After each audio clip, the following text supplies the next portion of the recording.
wish for a healthier and more empowered relationship with money?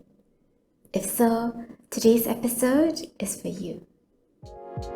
Welcome to the Thrive and Go podcast, where we savor the slow life in a fast world, all while achieving financial ease. I'm your host, Veena. Hey everybody, how is your week? I am looking forward to a whole month of jazz. I feel really lucky to be staying in a city where they can bring in both local as well as international jazz artists. Also, I baked this black sesame bread that I'll be packing for our picnic under the stars tonight. I started thinking about the nature of jazz, about how even for the same artist, same set of instruments, same song even, that with just a few improvisational tweaks, it can lead to a whole different feel in the performance. How does this relate to our relationship with money? I got you.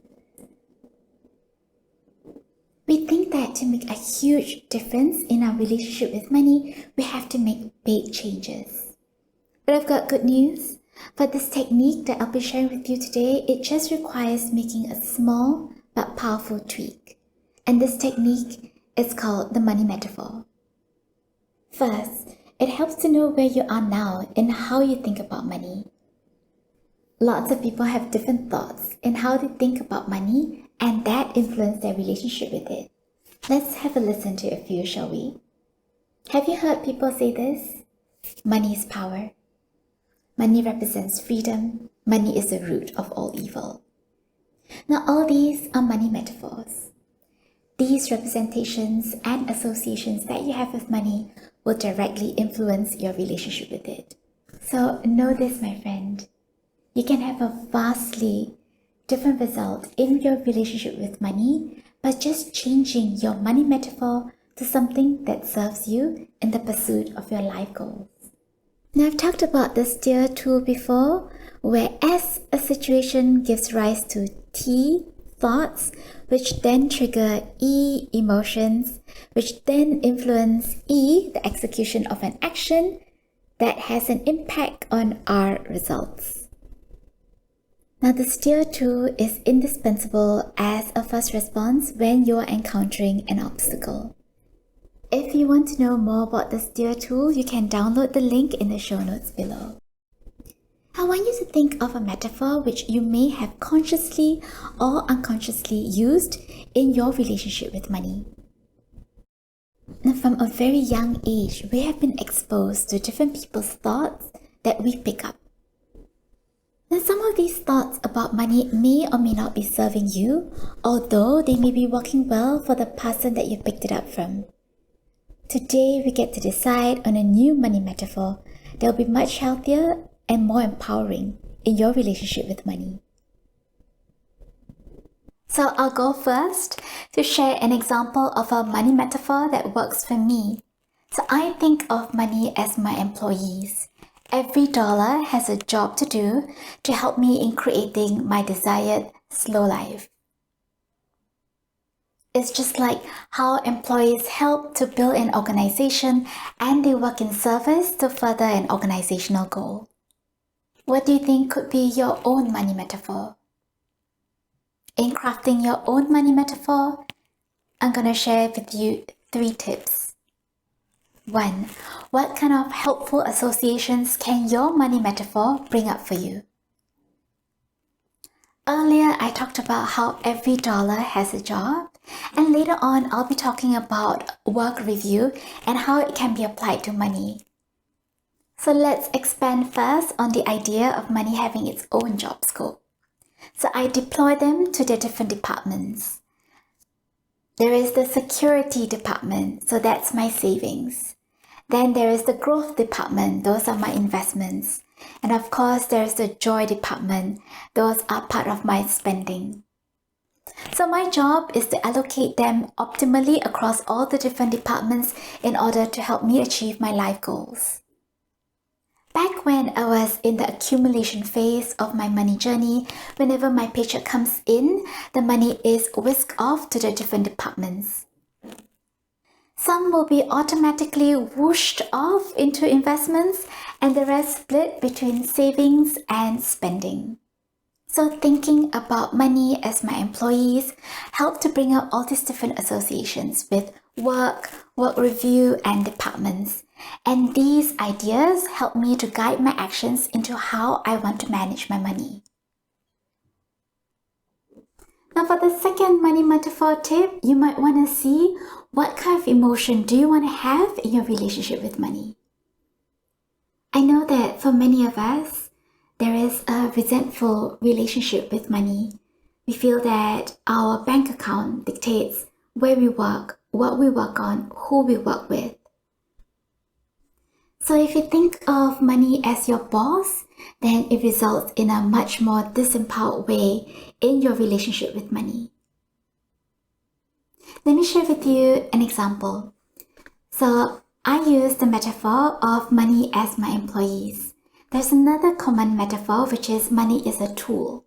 I don't use that as much because when I think about money as a tool, it seems to me quite functional, utilitarian, a little cold. But I want to have a warm, fuzzy relationship with money. I think that helps us to have a much healthier relationship. For me, thinking about money as my employees is a much more personalized way of looking at it. Now, if you think about it, the money that I have right now is partly because of my previous hard work. So they do contain nano essences of me. Now, as a caveat, I really want to acknowledge that all of us have certain levels of privileges, and I stand on the shoulders of giants. I am where I am today because of the hard work of past generations and also because of how society is structured. If I think about the ideal employer and employee relationship, I think there is underlying it mutual trust and care. So for me, how I think about it is that money serves to take care of me and my loved ones, and in return, I care for my money. So select the money metaphor that will give you the kind of emotion that you want to have in your relationship with money. So the third tip for forming your own money metaphor, you might want to think about how you want to speak to and about your money, because our words drive our actions. Now, how many of you have been to a work review session with your superiors? So similarly, we have to conduct a review with our money. You can decide on the frequency, what components you look at, how often you track your money.